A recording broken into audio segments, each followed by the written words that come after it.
का नहीं देखा तो मैंने ये मंत्र बोला था कि हम सभी बच्चे दुखी ओम गणपति स्वाहा। और नारद बोले राजन तुम ये कह रहे हो उल्टे सीधे मंत्र बोल रहे हो, तुम्हें मालूम है ये कौन से शास्त्र की बात है और किस समय की बात है? बोले ये कौन सी किताब में लिखा है? नारद बोले ये रामायण में लिखा है। कभी रामायण पढ़ी तुमने? बोले हमने तो कभी नहीं रामायण में देखा।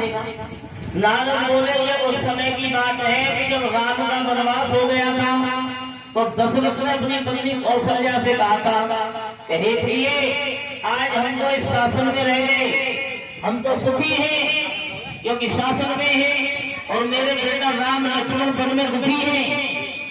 हम सुखी, राम लक्ष्मण दुखी, ओम गणपति स्वाहा। ये रामायण की बात है और तुम कह रहे हो ये उल्टी सीधे मंत्र बोल रहे हो। कहने का अंतर होता है, तुम समझ नहीं पा रहे हो। राजा बोले बात को सही मालूम कर रही। अच्छा ऐसा करो, ऐसे हटाओ। दूसरा बुलाया, जवाब दिया, इसको पूछो इसका क्या उनका मंत्र है। तो दूसरा उसमें जान आ गई, बोला हो सकता है हमारा भी कहीं फिट हो जाए। अब दूसरा बोला मेरा ये मंत्र है कि जैसे तुम तैसे ही हम, ओम गणपति स्वाहा।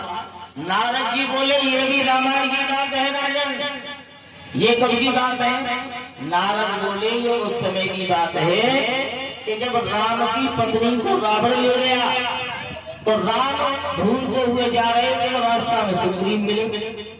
तो इन दोनों की जब मित्रता रही तो ये बात सुग्रीव ने राम से कही कि महाराज तुम्हारी पत्नी को रावण ले गया और मेरी पत्नी मेरे भैया ने छीन ली, जैसे तुम्हारा रड़ुआ और वैसे ही हमें रड़ुआ।